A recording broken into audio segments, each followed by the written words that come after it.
ছোট্ট গ্রাম ছিল, নামের বোরাঘাট। সেখানে থাকতো এক সহজ সরল মানুষ, নাম কদু। গরিব হলেও কদুর মন ছিল সোনা দিয়ে গড়া।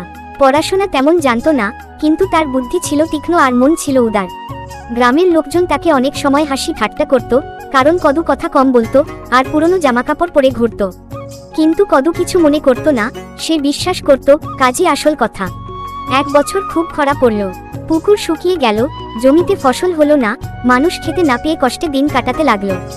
গ্রামের মোল্লা মিটিং ডাকলেন, কিভাবে সমস্যার সমাধান করা যায় সেটা নিয়ে আলোচনা হলো। সবাই বলল, কিন্তু কোনো কাজের পরামর্শ কেউ দিতে পারল না। তখন কদু ধীরে ধীরে দাঁড়িয়ে বলল, আমি জানি এক জায়গা, জঙ্গলের ভেতর পাথরের ফাঁক দিয়ে পানি বের হয়।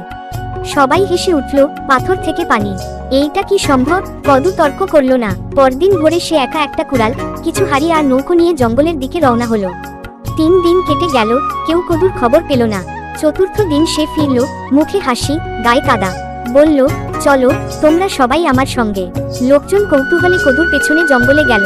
অনেকটা পথ যাওয়ার পর তারা এক পাথরের খাঁজে পৌঁছল, সেইখান থেকে টপটপ করে পানি পড়ছে। কদু সেই পানি ধারায় ছোট্ট একটা পথ কেটে দিয়েছে, যাতে সেটা পুকুরে জমা হয়। সবাই অবাক হয়ে গেল। গ্রামের লোকজন চ্যানেল তৈরি করলো, পানি মাঠে নিয়ে গেল, ফসল আবার ফলতে লাগলো। গ্রামের সবাই বাঁচল কদুর জন্য। সেদিন থেকে আর কেউ কদুকে নিয়ে হাসি ঠাট্টা করেনি। সেই হয়ে উঠল গ্রামের গর্ব।